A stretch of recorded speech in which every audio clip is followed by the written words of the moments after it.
अस्सलाम वालेकुम दोस्तों, उम्मीद करता हूँ खैरियत से होंगे। तो आज हमारे पास टायर्स आ चुके हैं, ठीक है, स्केटिंग शूज़। तकरीबन इसमें बचगाना है, बड़ा सा भी शायद हो इसमें, लेकिन ज़्यादातर बचगाना है, ठीक है। और ये किलो के हिसाब से आपको मिलेगा, केजी के हिसाब से। बहुत प्यारा माल है, साफ़ सुथरा है, सिर्फ वॉश वगैरह हो जाए तो ये 10/10 कंडीशन इसकी बन जाएगी, ठीक है। देख सकते हैं बिल्कुल ओके है। दिखाता हूँ आप लोगों को, ये चेक करें, ठीक हो गया, ऊपर नीचे बिल्कुल ओके कंडीशन है। और ये जो है 20 केजी की बोरी है। और प्राइस जो है वो मैं आपको इनबॉक्स में बताऊंगा। व्हाट्सअप का नंबर जो है वो डिस्क्रिप्शन में अवेलेबल होगा और वीडियो के साथ भी अवेलेबल होगा, ठीक है। तो वहाँ से आप मेरे साथ व्हाट्सअप पे रब्ता करें। डिलीवरी जो है इंशाल्लाह ऑल ओवर पाकिस्तान है, जहाँ भी आपको चाहिए वो माल मिल जाएगा।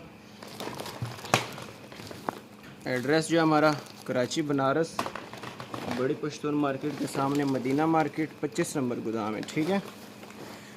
ये चेक करें भाई, क्या पीस है बचगाना, लेकिन बहुत ज़बरदस्त चीज़ है, ये देख सकते हैं, ठीक है। इसके जोड़े भी मैं गिनती करूँगा कितने जोड़े बनते हैं, बाकी डिटेल इंशाल्लाह व्हाट्सएप पे मैं आपको दूंगा, ठीक है, कि ये एक बोरा कितने जोड़े करता है और कल की करते हैं।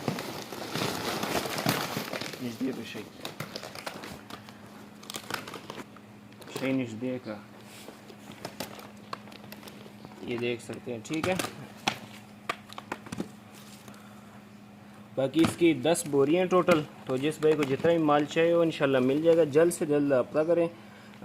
फिर ये नहीं कहना कि माल सेल हो गया, लेट रब्ता करते हैं फिर माल नहीं मिलता आप लोगों को, ठीक है। ओके, अल्लाह हाफ़िज़।